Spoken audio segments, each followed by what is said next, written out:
الحمد لله نحمده ونستعينه ونستغفره ونؤمن به ونتوكل عليه ونعوذ بالله من شرور أنفسنا ومن سيئات أعمالنا من يهده الله فلا مضل له ومن يضلله فلا هادي له وأشهد أن لا إله إلا الله وحده لا شريك له وأشهد أن محمدا عبده ورسوله أرسله بالحق بشيرا ونذيرا وداعيا إلى الله بإذنه وسراجا منيرا أما بعد فأعوذ بالله من الشيطان الرجيم بسم الله الرحمن الرحيم وما من دابة في الأرض إلا على الله رزقها وقال الله تعالى في مقام آخر إن الله هو الرزاق ذو القوة المتين إن الله وملائكته يصلون على النبي يا أيها الذين آمنوا صلوا عليه وسلموا تسليما اللهم صل على محمد وعلى آل محمد كما صليت على إبراهيم وعلى آل إبراهيم إنك حميد مجيد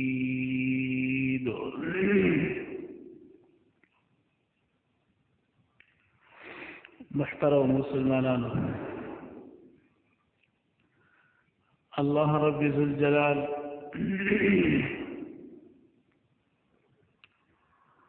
څومره انسانان دي او کاغذ زناور دي دي ټول ته الله روزي او رزق رسي او الله دا غیدا مرزي مطابق رزق ورکي کتا سو وګورئ زناور کی دا هغی دا خوراک مختلف وي خو الله هر یو زناور ته داغه د مزاج او د مرضی مطابق روزي او رزق ورکړي کاغا سمندرونو کې وي په وچ باندې وي او که انسانان دي دې ټول ته الله روزي ورکړي ان الله هو الرزاق ذو القوة المتين الله رزق دیول ورکی رزاق د مبالغی صيغه ده اوس بعضی خلک وایي چې دا کومنګا زمیندار کو نوکری کو او مختلف قسم سيزونه کو دا غیره خصم ته روزي ملاوي خودی باندې مونږ سوچ نه دی کړی چې دا کوم زمکه کې مونږ دا فصل کړو دا چا پیدا کړی دا الله اوس کدی کې تکسب کې نو تعالی دا ذهن چا در کړی دی الله او استاد وجود د چا دی د الله دی اے انسان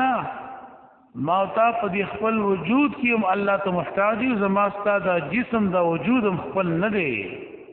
بلکې دا چارا کړی دی الله دا موایه چې زمیندار کوم او داغي ما خصمانه وکړو داغي نه فصل را ورسېدو دا رزق خو ماته د پټی نه ملاو شو ټیک ته تکسب کړی خو نور حقیقت کې دا رزق او دا فصل دا چې دې تر ورسېدو دا چا ورسو الله د دې شاته کې څو کار فرما دي هغه د الله ذات ته چې ما او ته دا روزي او دا رزق را رسي او ته چې زنه وکړی کوم نو ماته د نوکرۍ نه دا روټي او رزق ملاويږي نه دا غلطه خبره ده په دې وجه باندې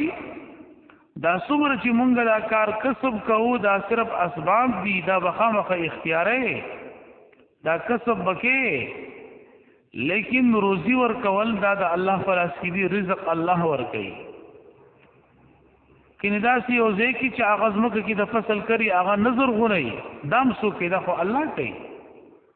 خورز مکه دا هغه کې فصل نه کری او د دغه ځمکې نه دا شینکې سوره کېږي دا کوم الله را کېږي انتم تزرعونه ام نحن الزارعون دیو جبان یو ملګری خبره کوله یو تبلیغي ملګری نو یاغه د غنمو دا ټیمونو کور ته علامه نو پلاټ نو وی چې سون غنم درلو شو داجی ناغي وی چې وس یو دیرش منه سلیخ منه پوری شوی دی وای ما ورته وی چې دا الله درکړه ما ته وی سدي او زم مخیوم هغه پسې دی منډه وام چې دا خو ما مهنت کړې ده دا خو زما تبایو شو ټول کال می مهنت وکړه الله غنم ما ته ملاو شو او ته چې دا الله درکړي دي دا غم ساده سره او پلار پدې نه پویدو هغه ته صحیح خبره کړې و کدا دیر شو غنم دې کور تر اور رسول چا را رسول الله را رسول ما ته خو سره مهنت کو لیکن رزق رسان او رزق ورکون کې سوګ دې دا الله ذات دې خو ما تعالی الله را کوي نو پدې وجه باندې الله بهترین رزق ورکون کې د مخلوق لا او الله دا غي ذمہ داری په خپل ځان باندې اغستی ده د دې وجنا حضرت سليمان عليه السلام له الله لوی بادشاہي ورکړی و پټول دنیا باندې سليمان عليه السلام بادشاہي و په بحر بر باندې پیریانو باندې دیوانو باندې انسانانو باندې ټول باندې بادشاہي و نو یو پیر سليمان عليه السلام تخ روان دی وی لخر روان دی نو د میګو په یو میګتون باندې سفر وشو یو میګي پکی و مشرا هغه دی نور ته هدایت ورکړه قران کې د هغه سورې نمل کې ذکر کړی دی قالت نملة يا ايها النمل ادخلوا مساكنكم لا يحتمنكم سليمان وجنوده وهم لا يشعرون هغه میږي مشري نور ته وی چې تاسو خپل زګونو ته دن نشئ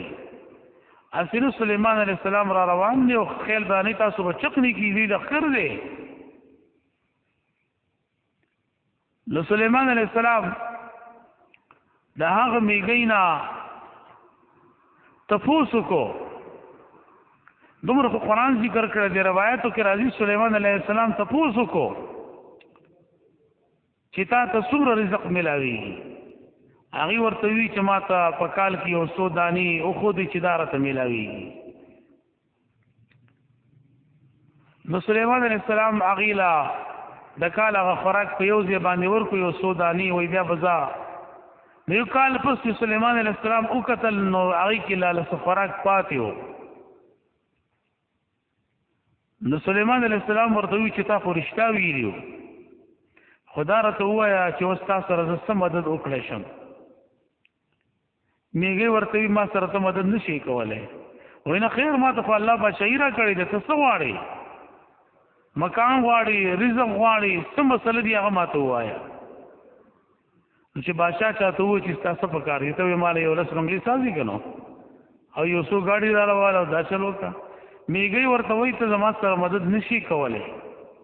سليمان عليه السلام پیغمبرم دی او بادشاہ دی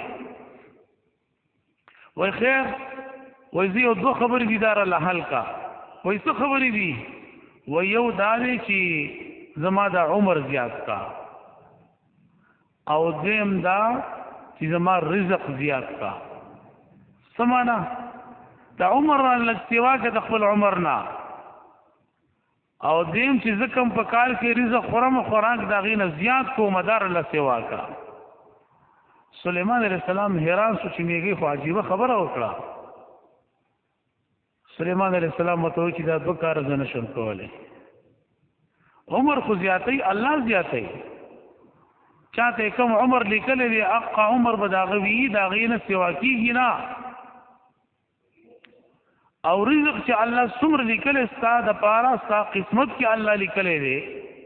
تا ته به هغه روزي ملاویږي او د هغې نه سوا کېږي نه. اگر که یو انسان د ټولې دنیا بادشاه شي، مالدار ترین سړی دی، نو ته یې مخې ته یو 100 روټۍ کښېږدي نو هغه به یې وخوري. څومره چې دا خوړی شي څومره برداشت کولی شي هغه عمر به خوري. نو دا دوه کاره خو زه نشم کولی، عمر نشم سوا کولی، او دغه رنګې ستا رزق چې کوم الله لیکلی دی هغه هم زه نشم سوا کولی. دا خبرې دا زه نشم کولی. عرض دا دی چې دغه میږی ته یوازې هغې ته نه څومره ځناور دي الله ورته روزي ورکوي، په ټیم یې ورته ورکوي، او څومره چې د هغې روزي د الله ورته رسوي. بعضې وخت کې زما استاذین کې به راشي چې دا بعضې ځناور د ولږې نه ولې مړه کېږي، د ولږې نه مړه شي که نه ځناور په نظر راځي. نو دا داسې خبره نه ده. دا خو چې دې دپاره الله کومه نیټه مقرر کړې ده هغه ژوند د دې پوره شو، نو بس الله ولا سبحانه جوړه کړي او په هغې باندې مرګ راشي. دا د دغې ټیم و، دا د دې نه سوا کېدی نه شي. په دې وجه باندې د الله پیغمبر فرمایي الا ان نفسا لن تموت حتى تستكمل رزقها. یو نفس هم تر هغې پورې الله نه مړ کوي تر څو پورې چې د خپل روزي او رزق نه یې پوره کړی. دا مرګ په انسان پورې سي دومره منډه نه وي او نه ګرځي څومره چې په دې انسان پسې د خپل نوړۍ او رزق منډې وهي دا ورله ورکوي، او چې بالکل آخري وخت دی آخري نوړۍ ورته میلاو شي چې کله خپل روزي په دنیا کې پوره کړي او رزق بیا په ده باندې مرګ راځي. د څومره روزي او رزق چې الله د انسان او دپاره لیکلی دی هر چا دپاره هغه ورته میلاو شي د هغې نه پس دی مړ کېږي. داسې نه ده چې د ولږې نه یو سړی مړ شو یا ځناور مړ شو او ته وایې چې دا د ولږې نه مړ شو، نه، بس د رزق نور ختم شو په دنیا کې. نو ځکه د باندې موت راغی، مرګ راغی او ځکه دی مړ شو. نو په دې وجه باندې هر ځناور او انسان ته هر چا ته څومره چې خوراک کوي دي ته الله روزي رسوي په ټیم باندې، او د هغه د منشا او د مرضۍ مطابق ورله الله روزي ورکوي. دی وجه باندې مولانا ذکریا صاحب واقعه لیکلې ده. شیخ کردی بارکی واقعه لیکلې ده چې دا ابتدا کې داسې و چې بیا وروسته ډېر نیک سړی شو. شیخ کردی دی د غلو مشر و، ډاکې به یې کولې، غلاګانې به یې کولې. د یو ځای کې ناست دی او ګوري چې یو کارغه راځي اوسه خوراک کو سره دی او بره په دې ونه کې کجورو کې بره جاله د هغې ته ورغورځوي، او دوی ورسره ډېر وخت نه په انتظار کې ګوري چې دا څه معامله ده. کله کله دا قارغان داسې کوي چې بچي پیدا شي نو هغې باندې وزرې نه وي نو د هغې دا رنګ داسې سور وي، نو دوی تېرېږي نو دوی خوا نه ورځي، د بره نه ورته څه څیزونه ور اچي او هغې خوري. دوی څه وخت پس مونږ وایي چې دا ګورو چې دا څه ته دا خوراک ور اچوي. نو چې بره وختو ومکتو نو هلته کې یو مار پروت دی په جاله کې، سترګو باندې ړوند دی، او دا کارغه ورځي او د بره نه خوراک ور اچي او هغې خوري. اوس د مار او د کارغه خو یو بل سره دشمني ده. که دا کارغه پرې ورغی نو په ټنګو باندې دا وهي، او که دا مار پرې زورور شو نو کارغه خوري. نو دې وجې نه هغه نږدې نه ورځي او د بره نه خوراک ور اچوي، او د هغه دپاره الله مقرر کړی دی د مار دپاره چې دا به تاله خوراک راوړي. اوس دا د انسان په عقل کې راځي، دا د عقل نه بار خبرې دي، ماورا خبرې دي. نو دغه وخت کې ووي دي ملګرو ته چې دې مار له الله روزي او رزق ورکوي، او موږ له خو الله سخفي را کړي دي انسانان یو، نو بیا ولې مونږ غلا او ډاکه کوو؟ هغه وخت یې د هغې نه توبه وویسته او بیا دې الله ډېر نیک سړی جوړ کړو شیخ کردي. نو په دې وجه باندې روزي رسان او رزق ورکوونکی څوک دی؟ د الله ذات دی، الله رزق ورکوي. په دې وجه باندې د دشمن په لاس باندې الله د هغه دشمن له روزي ورکوي.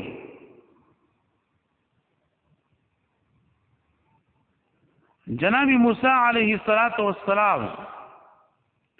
د فرعون په کور کې لوی شوی دی. واقعات تفصیلی دا بار بار ما ویلی دا. فرعون ته دا پته ولګی دا چې ستا بادشاہي به ختمیږي، د بنی اسرائیلو کې به یو ماشوم پیدا کیږي او داغه نه بستا حکومت ختمیږي. نو دا اړه ورکو چې ټول ماشومان قتلوي. بیا چا ورته وی چې الکه دا ټول قتلین او زموږ د خدمت وسوک کوي. نو یو کال به ماشومان قتلول، یو کال به ماشومان پرې خودا.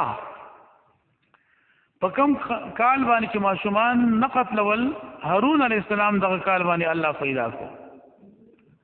او کوم کال چې ماشومان قتلیدل، موسی علیه السلام الله پیدا کو. دغه کال باندې د ماشوم دی د فرعون د طرف نه اړه جاری شو، پولیس ګرځي. نو د موسی علیه السلام مور ولګېدله، خیال نو چې کله پولیس راغله نو موسی علیه السلام ماشوم دی او ناګهانه تنور ګرم دی هغې ته ورواچو، پته مو نه لګېده. داسې دماغ الله ختم کړه لکه لیونتوب پرې راغی، ماشوم اور ته غورځول دا خو ډېره ګرانه خبره ده.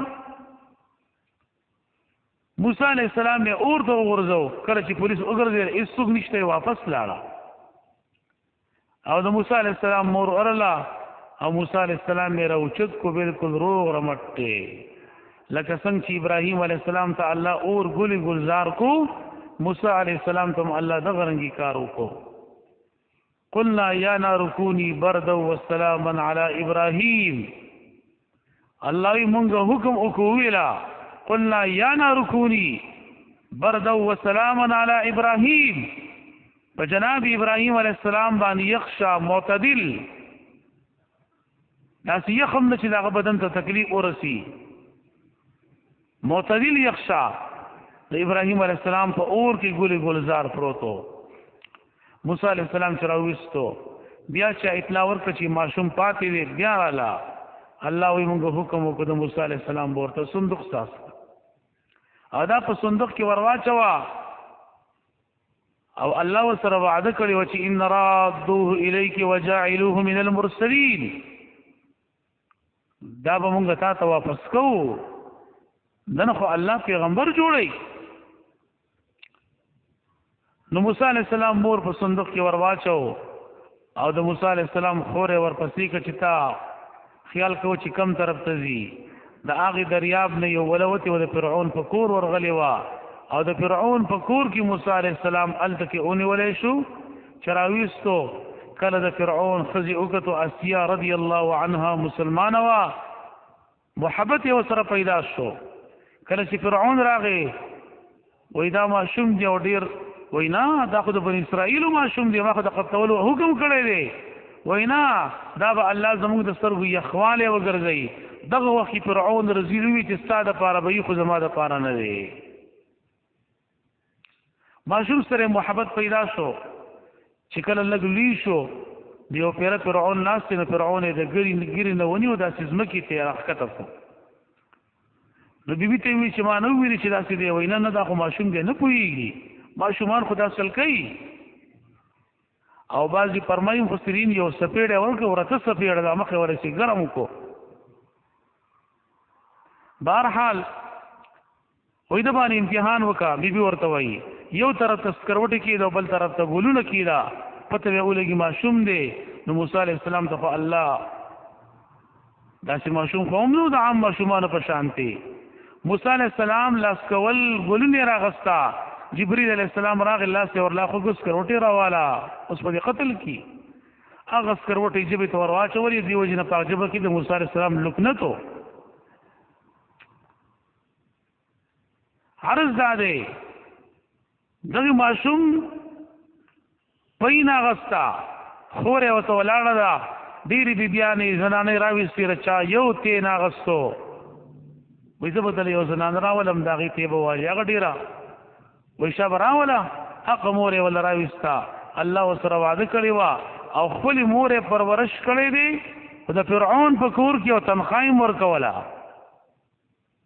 او خلکو به عزت هم کو چې دا د فرعون بچی له پی ورکوي. موسی علیه السلام د رزق الله کوم ځای کې ورکو؟ د فرعون په کور کې ولا الله روزي او رزق ورکو. هلته کې لوی شو او بیا ورته وروسته پیغمبري ملاو شوې ده. دیو جنا حضرت موسی علیه السلام چې کله راتلو د شعیب علیه السلام د خوانه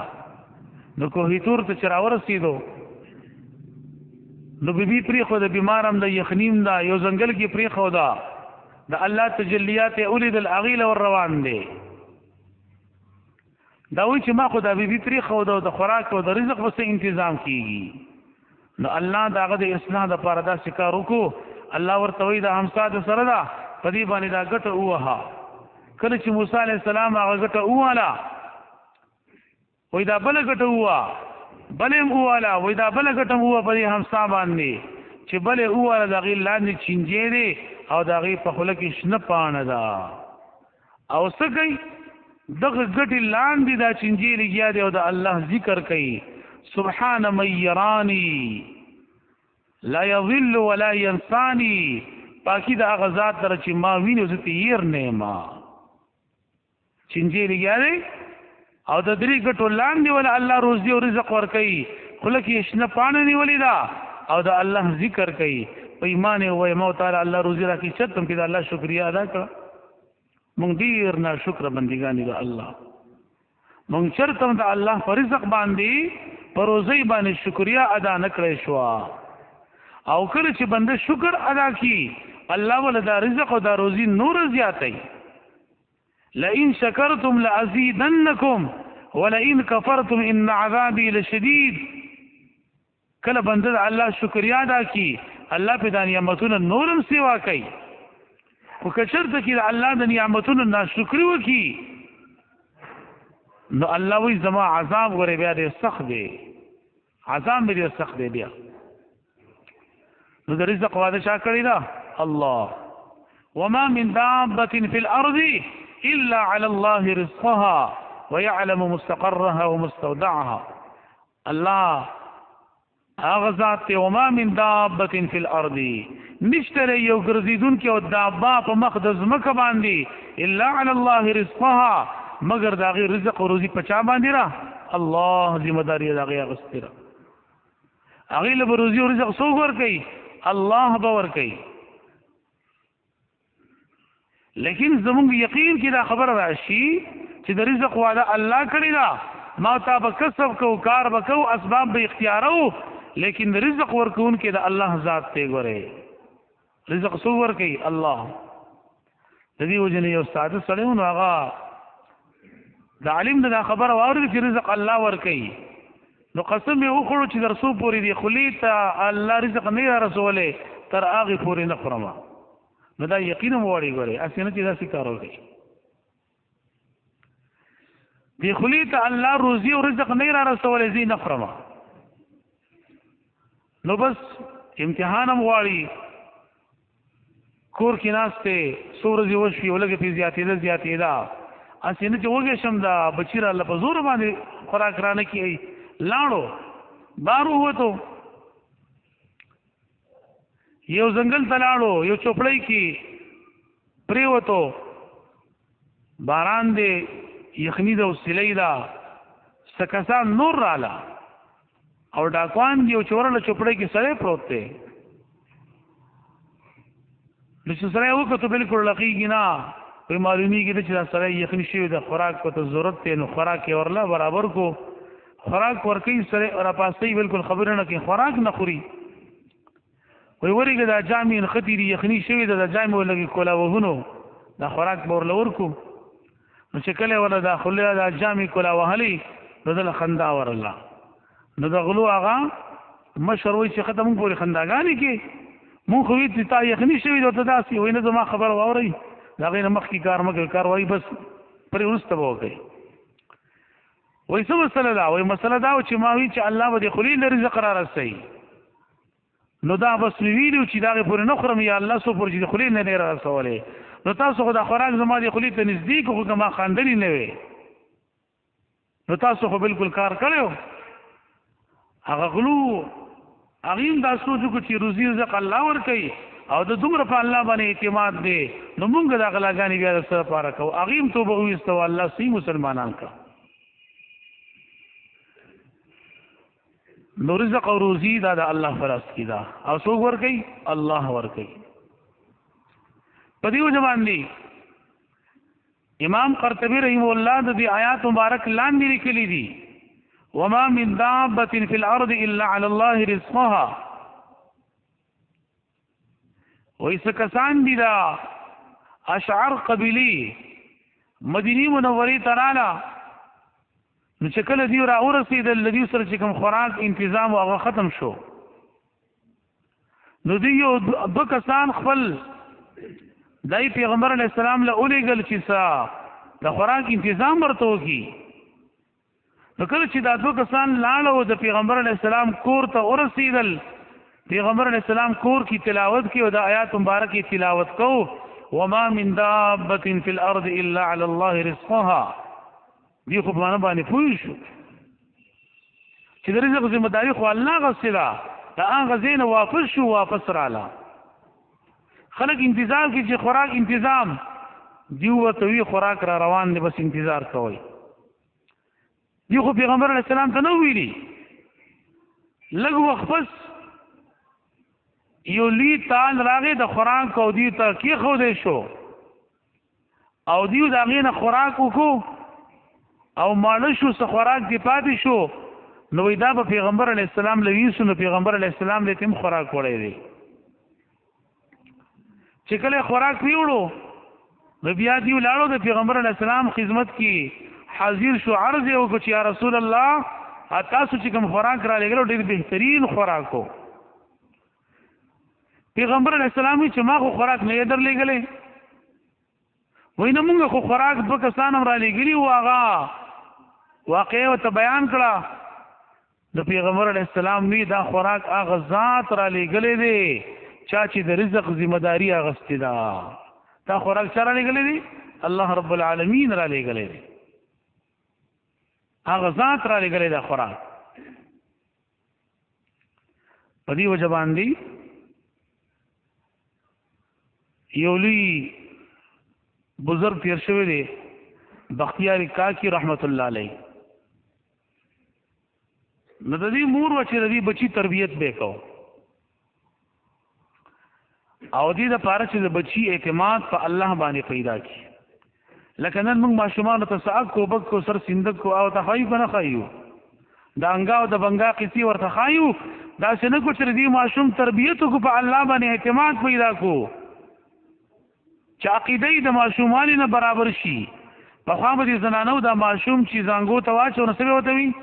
الله هو دا مونږه اصل لول نه الله هو الله دی الله هو دا د الله نوم دی د ضمیر دی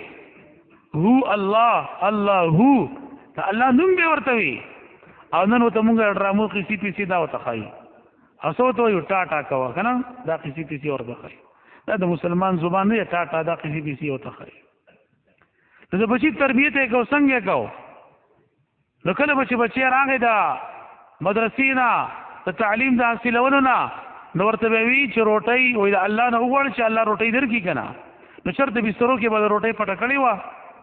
وای د الله نه سوالو کو وګرځه ګوره په ګټونو کې چې روټۍ و پرتې نو مور به وته کې خو دی او نه روټۍ به وخوړه وای رزق چا درکو الله خوراک سو درکې الله د بچی عقیده برابر ولا درست کولا یو پیر د امور نو چرته کې واده خادی له تلیوا د دین يرشي روټۍ نو کې خو دی بچی تا نو دا ډیره په غم فکر کې را روانه و چې ټیم د بچی پوره شوی دی رانه چې ما خو نن بچی اعتماد په الله باندې برابر و نن به هغه ګرځیدل هغه روټۍ غوښتلی خو نو هغه به چې څنګه مال الله روټۍ راکړي نو چې دیرانه تاسو یو کو د روټۍ سین وینن خورال الله دې خپل تنظیم کړی دی وای څنګه وای دا څه خوراک راکړي بهترین خوراک الله مال را کړی دی دا الله نبی اوغه الله بهترین خوراک الله وت جنتی خوراک را لګلې و